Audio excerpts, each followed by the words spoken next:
acostumbrados a que éramos una mayoría silenciosa. Por favor, dejen de ser silenciosos. ¡Muévanse! ¡Se los pedimos de corazón! ¡Activen! ¡Muévanse! Gracias. Y ahora al maestro Agustín Laje, todo suyo. Hola. Gracias. Bueno, muy buenas noches a todos. Gracias por la asistencia. Veo caras conocidas, David. Otra vez escuchando mi conferencia. Mejor ponete a hacer algunas otras cosas porque me pidieron que dé la misma de siempre. Yo siempre mando 5 conferencias más o menos, rogando que no me pidan la de siempre, pero siempre piden la de siempre.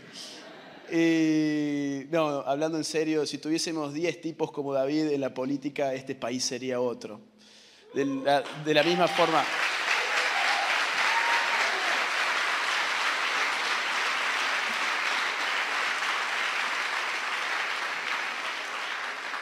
De la misma forma que si tuviésemos más médicos valientes.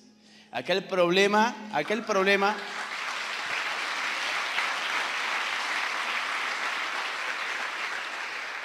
Yo creo que lo que nos divide con los otros, lamentablemente, es que tenemos que ser autocríticos y somos cobardes muchas veces. Es decir, si este hombre en algún momento está pasando una mala situación de verdad frente al poder punitivo del Estado, ¿qué vamos a hacer nosotros? Uno mira qué haría Quebracho, por ejemplo. Van y te defienden a delincuentes y lo sacan, Van y hacen sus manifestaciones, cortan las rutas, queman las gomas, tiran piedras con lo que tengan que tirar piedras, revientan las ciudades para defender a tipos que mataron, tipos que robaron, tipos que reventaron la propiedad ajena. Y nosotros vamos a tener miedo de salir a ponernos firmes cuando haya que hacerlo por alguien que salvó 2 vidas? Porque este país está premiando a aquellos que matan, no a aquellos que salvan. Y un médico, según entiendo yo, se rige por una ética médica basada en proteger y salvar las vidas humanas, no en matarlas. Un médico que se basa en la ética de la muerte es el señor Rubinstein, por ejemplo. Un señor que basa su ética médica en impulsar las industrias de la muerte en la Argentina. Y es premiado y tiene su Secretaría de Salud, y tiene su buen sueldo, y tiene sus contactos políticos, y tiene al Estado a sus rodillas. Ahora, un médico que salva vidas es perseguido por ese Estado manipulado por las industrias de la muerte, y nosotros como ciudadanos de ese Estado no tenemos que mirar al costado. Hoy estar acá no es simplemente para informarse, para formarse, entretenerse, ¿por qué no? Porque también estas cosas hay que ponerle un poco de entretenimiento, sino que es para tomar conciencia de cara a la acción. Y acá hay una acción muy clara, es decir, tenemos elecciones. ¿Quiénes son los candidatos pro vida? Y lo miro a David. Y ojo, no me pagó nada, quédense tranquilos. Yo lo conozco hace algún tiempo y sé su calidad humana. Digo, ¿quiénes son los candidatos pro vida? ¿A quién vamos a votar? ¿Nos vamos a informar antes de votar? ¿Qué va a pasar en Neuquén si viene un caso como el de Jujuy o el de Tucumán?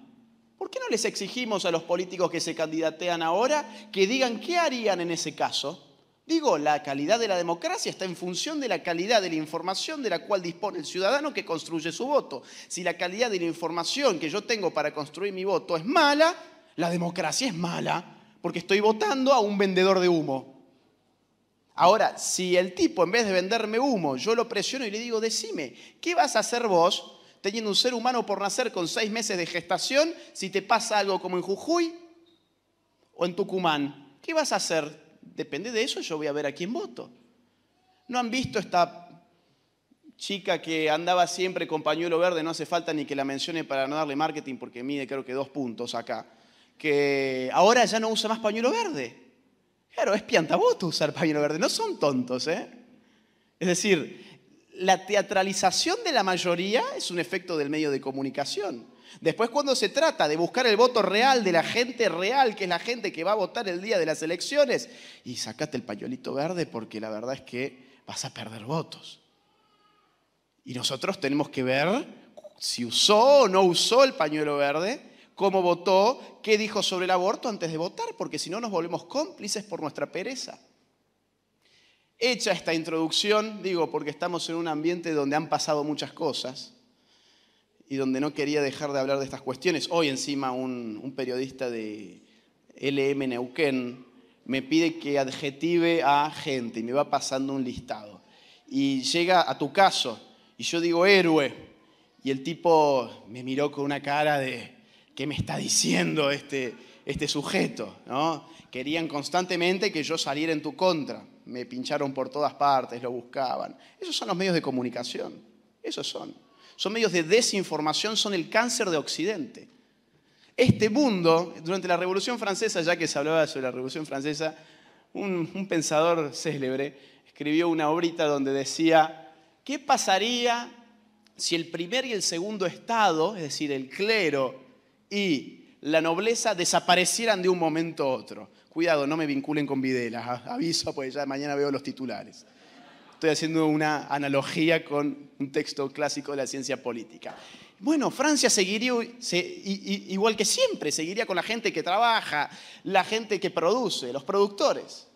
Yo me pregunto, ¿qué pasaría si de la noche a la mañana, nosotros perdemos el INADI, perdemos las secretarías de género, perdemos a todos estos pseudo periodistas que desinforman e intoxican a la gente? Tendríamos un país mucho mejor.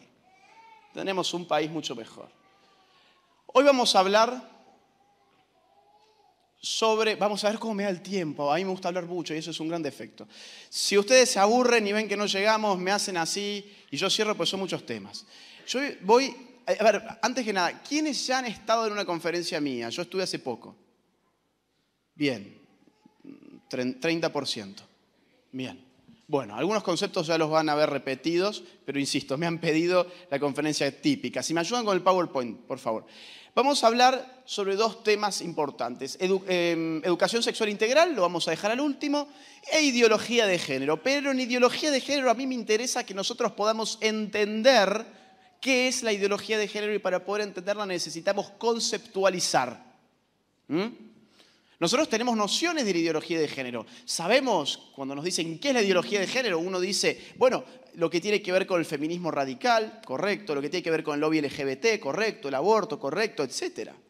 Sí, muy bien, pero ¿qué es? Es decir, vos me estás dando referencias empíricas de lo que es la ideología de género, pero no me estás dando una conceptualización de lo que es la ideología de género. Ergo, la ideología de género no existe, la inventó el Papa Francisco, el cura, el pastor. Lo que siempre dicen, la ideología de género es una ficción. Lo que existe es el enfoque de género, dicen ellos. Es la perspectiva de género, como si una perspectiva no pudiese ser ideológica o científica. Vamos a hablar qué es la ideología de género en función de sus determinaciones políticas, sus orígenes políticos en primer término, segundo término, sus orígenes filosóficos.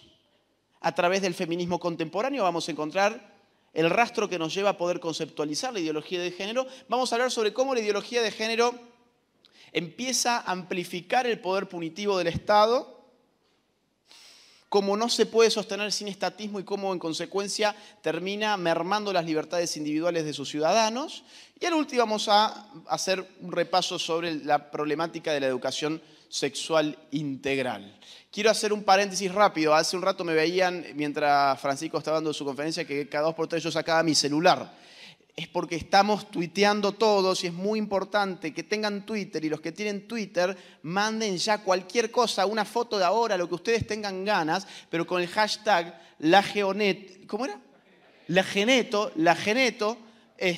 porque eso se impone como trend topic y hoy los medios de comunicación rigen sus agendas a partir de las agendas de medios sociales, de redes sociales. Entonces hay que ser vivos con esas cosas. Si pueden, saquen su celular ahora, mandan cualquier cosa, sacan una foto ahora, ponen en la conferencia, lo que ustedes quieran, pero con el hashtag LaGeneto. Estamos intentando imponerlo. Bien, cierro paréntesis. Vamos con el primer tema rápido. No me quiero perder tanto tiempo.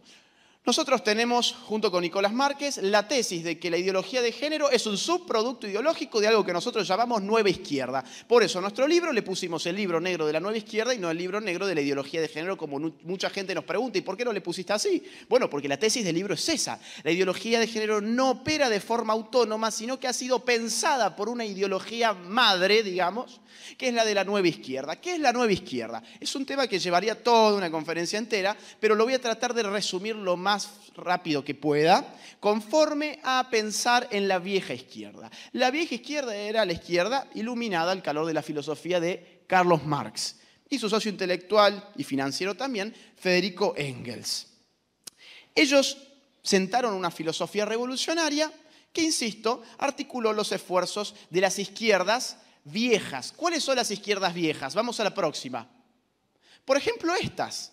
La que llevó adelante la Revolución Rusa, la Revolución China de Mao Zedong. Bueno, las guerrillas en América Latina como la FARC, la revolución de Fidel Castro, el Che Guevara. Estas revoluciones estaban amparadas filosóficamente en las teorías de Carlos Marx. ¿Por qué? Porque concebían la revolución como una lucha de clases. ¿Qué son las clases sociales? Son grupos humanos definidos por su relación con el sistema productivo. Una mujer es parte de una clase social, es decir, la mujer, la categoría mujer, ¿es el nombre de una clase social? No, porque la mujer no es una posición respecto de un sistema productivo, es una sexualidad, es un sexo. ¿Homosexual es una clase social? No, eso es una orientación sexual. No es una clase social, porque el homosexual per se no tiene ninguna ligazón necesaria con ningún aspecto del sistema productivo. Pero el marxismo clásico lo que pensaba, volvamos por favor, era que la verdadera revolución era una revolución de clases, porque la verdadera revolución consiste en reventar los fundamentos del sistema económico, porque la realidad es material. Por eso se dice que el marxismo es materialista, el materialismo histórico. Entonces, estas estrategias estaban basadas en movilizar clases sociales subalternas, llámese obreros, campesinos, de hecho la Revolución Rusa fue una conjunción de ambas clases sociales, para enfrentarlas contra los que detentan el poder de los medios de los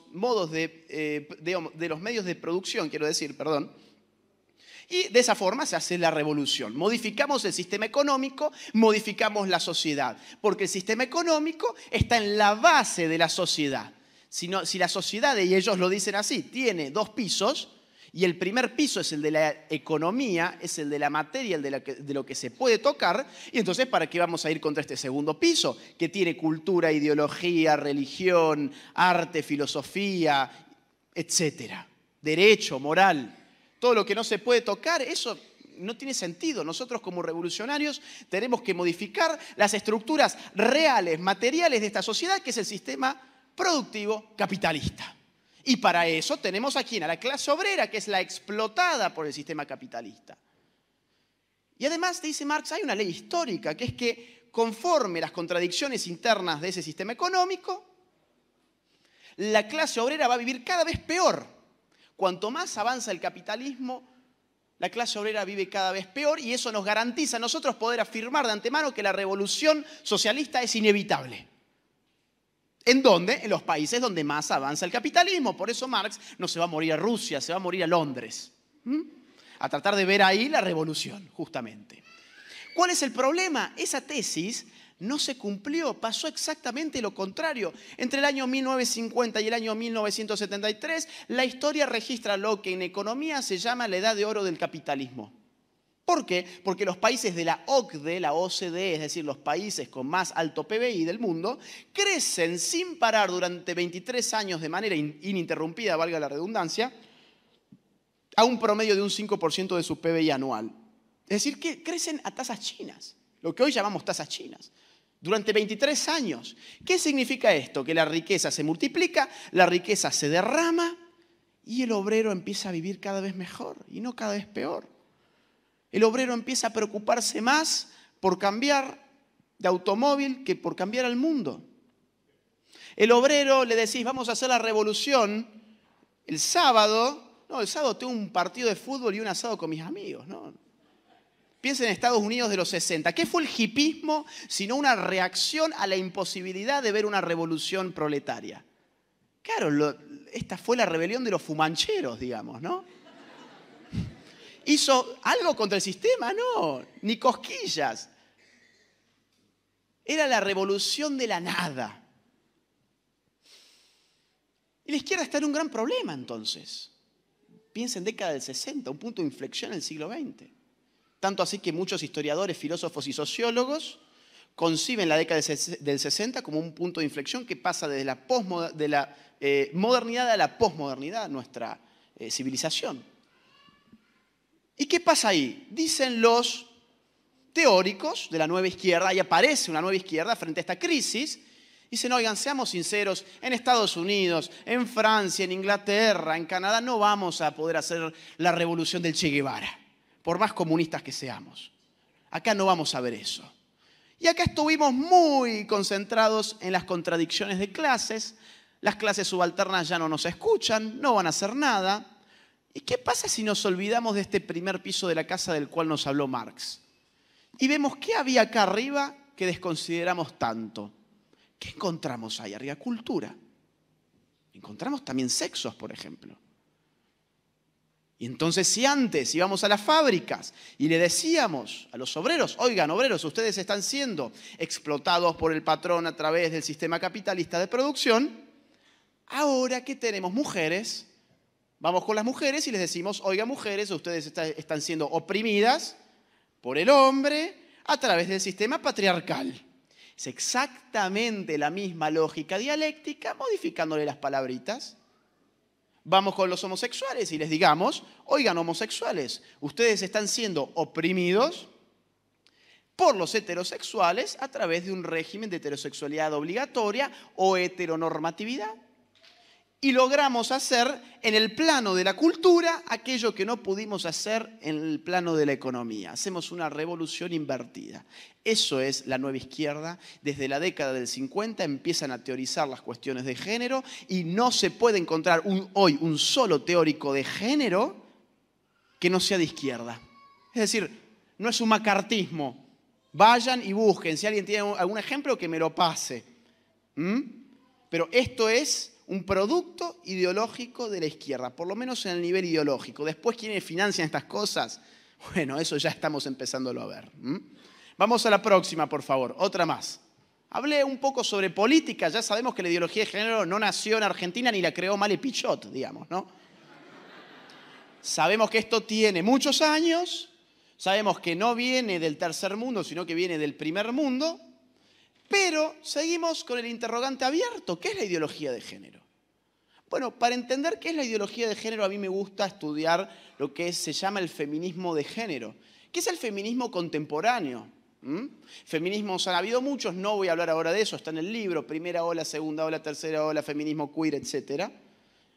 Pero para sintetizar vamos a decir, hay un feminismo de género que es el contemporáneo. ¿Por qué lo llamamos así? Porque determina sus análisis a partir de la variable sociológica del género como variable única para explicar la sexualidad humana. Vamos a ver algunos casos de feministas de género. Vamos a la próxima. Simone de Beauvoir, en el año 1948, publica en Francia el libro llamado El segundo sexo. No sé si algunos lo conocen, supongo que muchos sí. Fue el libro más vendido de la Feria del Libro de Buenos Aires del año pasado. Es decir, yo no lo traigo acá porque me gusta repasar la historia, lo traigo porque esto no es historia, esto es actualidad. El libro más vendido de la Feria del Libro de Buenos Aires es un libro del año 1948 que se llama El segundo sexo, que tiene en esta edición unas 900 páginas. Es un libro complejo que ahora se ha vuelto libro de masas. Ojo, libro de masas no por su contenido, sino por el libro artefacto, el libro obra de arte. Es decir, me compro el libro, lo pongo para que la gente que venga a mi casa vea que yo lo tengo y me diga qué progre que es, qué bien, qué buen feminista, ¿no? Por más que no pueda pasar de la segunda página.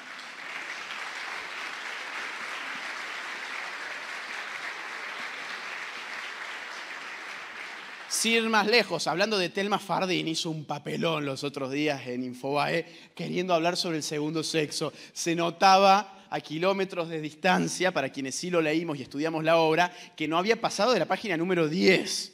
Se notaba, o sea, un poco más de estudio, Thelma. Miren, ¿por qué me importa este libro? Porque este es el origen de la ideología de género.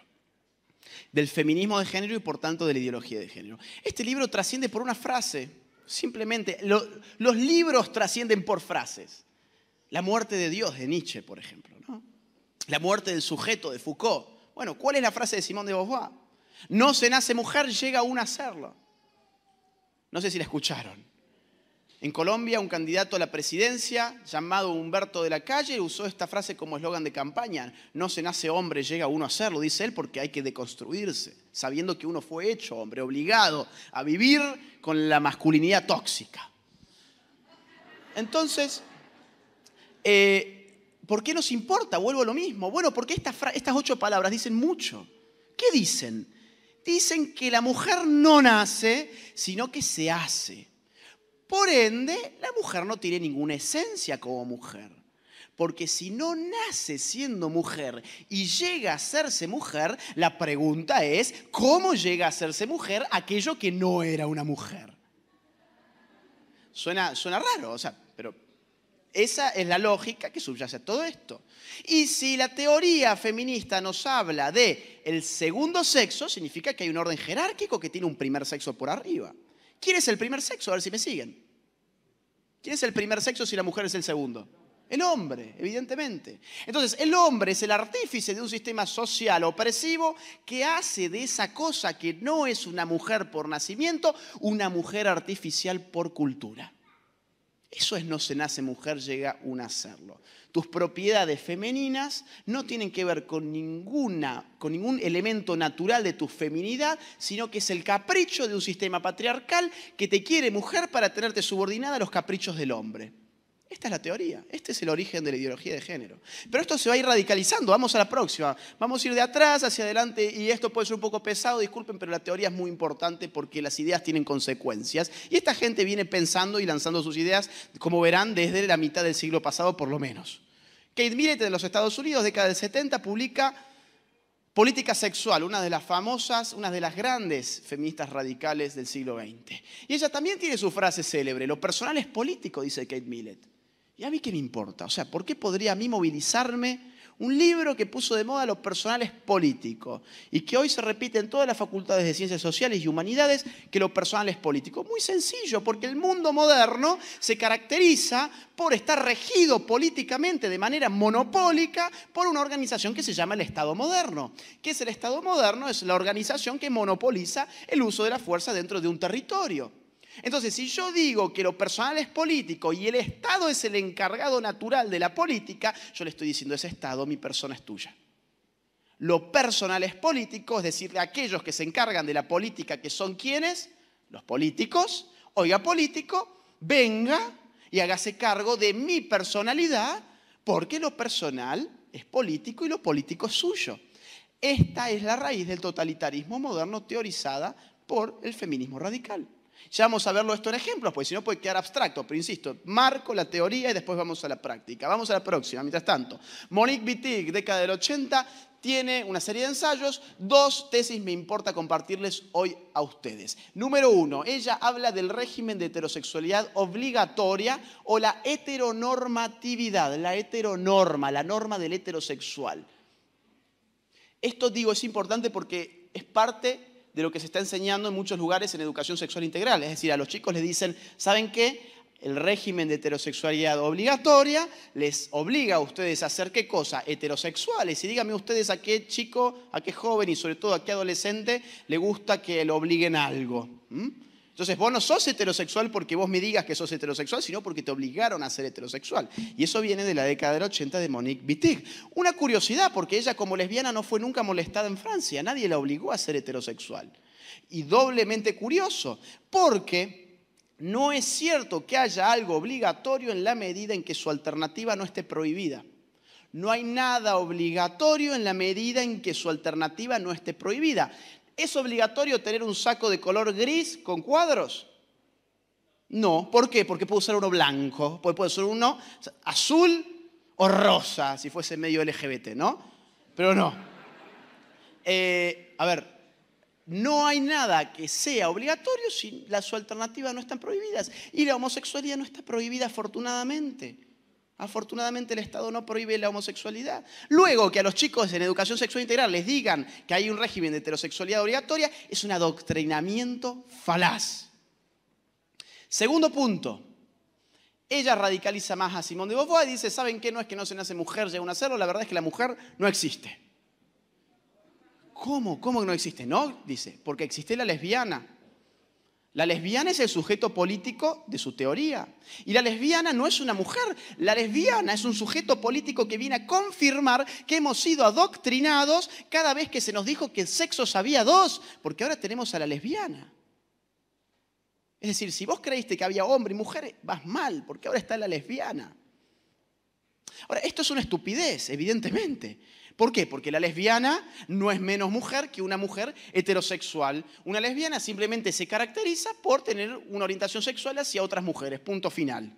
El problema con las estupideces es cuando no nos tomamos el tiempo de refutarlas en el momento en que tienen que ser refutadas, porque poco a poco van adquiriendo autoridad de lo verdadero.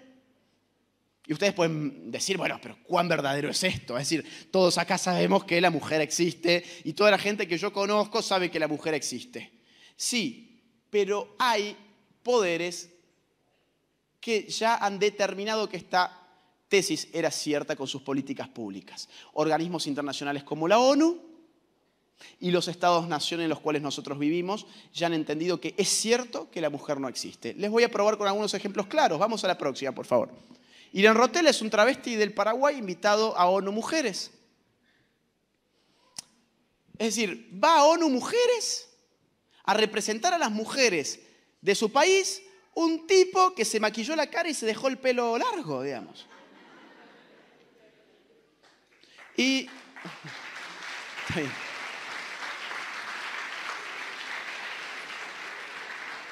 ¿Cuál es el nivel de representatividad que este sujeto tiene? Primer punto. Segundo punto, esto solamente es factible si ONU ha advertido que la mujer no existe, porque cuando cualquiera puede ser una mujer, díganme entonces ustedes cuál es la esencia de la mujer.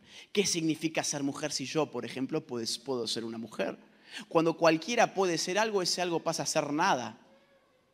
Cuando cualquiera puede ser algo, dígame cuáles son las propiedades específicas de ese algo si todos tenemos acceso a hacerlo. Ninguna. Entonces la mujer no existe, es eso justamente. Próxima, por favor. ¿Lo conocen? El año pasado, un señor llamado Sergio cumple sus 60 años y muy perezoso y muy vivo también, hay que reconocerlo. En la Argentina los hombres se jubilan a los 65 años, las mujeres a los 60, cumplí 60 años, tengo un estado que me dice que yo soy aquello que yo autopercibo ser en materia sexual, ley de identidad de género, y entonces muy fácil, me cambio la identidad de género, el sexo, frente al Estado y me jubilo 5 años antes. Muy simple. Y encima el tipo ni siquiera se puso Marta, se puso Sergia. O sea, cambió la O por la A, nada más. O sea, fue una burla.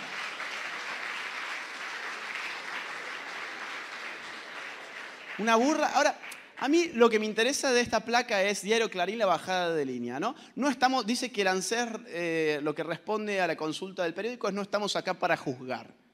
Raro, ¿no? Porque lo que caracteriza al Estado moderno es justamente tener la capacidad de juzgar a sus ciudadanos. Pero acá no estamos para juzgar, es decir, somos el Estado pero no podemos juzgar. ¿Y qué es lo que no, a ver, ¿y qué significa no podemos juzgar? Significa no podemos discernir, no podemos razonar, no podemos discernir qué cosa. Bueno, si Sergio es Sergio, si Sergio es Sergia, si Sergia es Sergia, si Sergia es Sergio, ¿quién demonios es este sujeto? ¿Por qué razón? Porque como Estado hemos dicho que la realidad es autodefinida. Depende de las autopercepciones. Entonces estamos en cortocircuito. Teníamos una ideología oficial que la hackearon. Pero nos hacemos los tontos porque no queremos poner en peligro la ideología oficial. Vamos a la próxima. La justicia argentina ordena fichar a transexual en Liga de Hockey Femenino. Esto fue en Bahía Blanca. Conocí al sujeto los otros días. Vino a tirar cosas contra el auditorio donde yo estaba hablando. Claro, lo que pasó es que le gusta jugar al hockey, se autopercibe mujer y las mujeres de equipos rivales se quejaron con toda legitimidad. El Estado aparta a este sujeto recurre a la justicia, y la justicia ¿qué dice? Bueno, tenemos la ley de identidad de género que dice que cada uno es aquello que autopercibe ser, punto final. Entonces, si él se autopercibe una mujer, es una mujer, y por lo tanto que vaya y que juegue al hockey con las mujeres. Esto es lo que hoy llaman inclusión. ¿A expensas de qué? Cada vez que te hablen de inclusión, pregúntate ¿a expensas de qué? Vamos a la próxima. Esto está pasando en todos lados, es decir, no somos los únicos. Un adolescente transexual gana una competición en la categoría femenina de atletismo. Vamos a la próxima. Un hombre transgénero campeona de levantamiento de peso en Australia. A vos que te gusta levantar peso podrías hacerle una competencia, ¿no? Próxima. De triunfar en el balonmano masculino a jugar el fútbol femenino australiano. En este caso no hizo ni el más mínimo esfuerzo por parecerse a una mujer. Peluquita nomás y a jugar al fútbol. Próxima.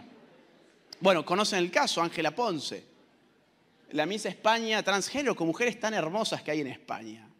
Digo, es un insulto para las mujeres españolas poner a un hombre. Ahora, hay un caso que no se supo este año, o que muy poca gente lo sabe. ¿Ustedes sabían que hubo una Miss que fue expulsada del certamen? Miss Ucrania. ¿Por qué fue expulsada Miss Ucrania? Porque se descubrió que hace algunos años había tenido un hijo. Y eso está terminantemente prohibido. Es decir, en un concurso de mujeres, aquello que diferencia radicalmente al sexo femenino del masculino, que es la capacidad nada más y nada menos de dar vida, está prohibido. Ahora, rebanarte los genitales, depilarte y maquillarte, te vamos a recibir con bombos y platillos y vas a tener asegurada, digamos, toda la prensa mediática. Eso es lo que pasó con Miss Universo, ¿no? Y otra vez, esto solamente es posible si este tipo de instituciones entienden que la mujer no existe. Fíjense, el feminismo dándose vuelta contra la realidad femenina, ¿no? El feminismo no pelea contra la mujer. El feminismo es el responsable de la deconstrucción radical de todo aquello que era particular y que sigue siendo particular y natural de la mujer. Vamos a la próxima. Bueno, esto está pasando en muchos lugares, en Mendoza. Históricos, 2 mujeres trans, traduzcamos, es decir, 2 hombres que se disfrazan de mujeres, porque hay que estar, haciendo todos estos juegos todo el tiempo. 2 mujeres trans serán candidatas a la reina de la vendimia. Yo digo, digamos, en verdad, siendo sincero, no hacía falta que yo les dijera que eran hombres, porque miren la nuez de Adán que tiene aquel, ¿no?